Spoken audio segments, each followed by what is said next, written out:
Hey, I'm Doug Smith, and this is my best friend Stevie McKnight, and tonight is time for another true but creepy tale. Now, this happened back when? 1993? No, I'd say more like 89, 90. Okay. It was before my daughter was born. I'm a couple years off, but it's Yeah. okay. So anyway, we all decided we're gonna party out at Proctor Valley Road in San Diego, and we had got some acid, and we were gonna just go out there and trip. You want to take it from there? Yeah, I remember me and my brother Glenn, my best friend Dougie, his girl Jennifer, and then my girlfriend Alicia. We all went out there in the truck. Drove out there, it was around 11:30 p.m. It was very dark, foggy. The further we drove down that road, the foggier it got. We pulled over to the right side of the road over by what's called the Hingham Tree. Now that comes from what town? Then they have devil worshippers or something Yeah, like that? there was tales of devil worshippers. There was tales of a woman hitchhiking. There was even tales of a young couple who were mauled by some Bigfoot type creature, people had said, and just stuff like that. There's all kinds of stories about that road. But mainly the Hingham Tree derived from the hanging Satan tree, worshippers. yeah, I think the hanging tree came from the Satan worshiper ones. Well, anyway, enough of that. So we came out, we dropped a little hit of acid, and we started having a good time, laughing and Hanging out on the tailgate. tripping out on the tailgate, listening to some music. About an hour into it, we started frying pretty good. Fog started rolling in a little thicker. I look over at Doug, and did you hear that? I did. I heard it. Unfortunately, he did. I don't know if you've ever seen American Werewolf in London, but it was very similar to that same howl in the middle of the night, in the middle of the fog.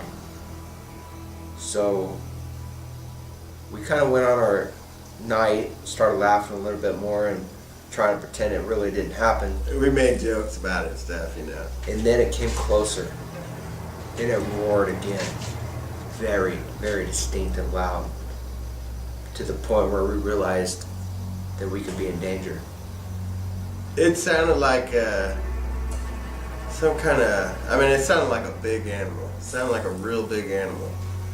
And we could actually hear it at the point where we were like terrified and trying to jump into the car. We could hear it moving around in the bushes. With just its out. footsteps. Yeah, we could hear, it's difficult to tell the difference between bipeds and quadrupeds walking, but there were definitely some footsteps there, and it was pretty terrifying. But we jumped in the car, and then Yeah, we sped on out of there. Quick. I remember we almost crashed off the side of the road a couple times. yeah, Going as quick as we did, trying to get out of there. But we made it, obviously, and it was just one of those weird experiences that we remember for the rest of our lives. Just something different definitely. and scary and intense.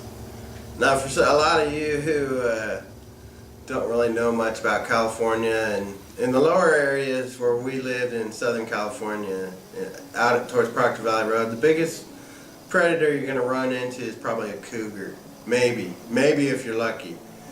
They have been spotted as close in as, we spotted one at 94 and Hamashaw Road, and that was in like 1981. Is that a mountain lion or? Yeah, mountain lion. Oh, okay.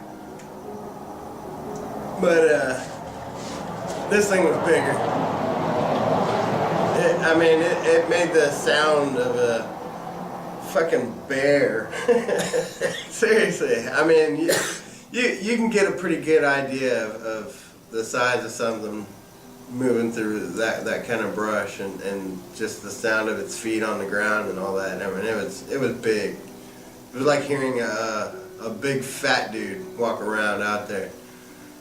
So, but that's our real or true but creepy tale.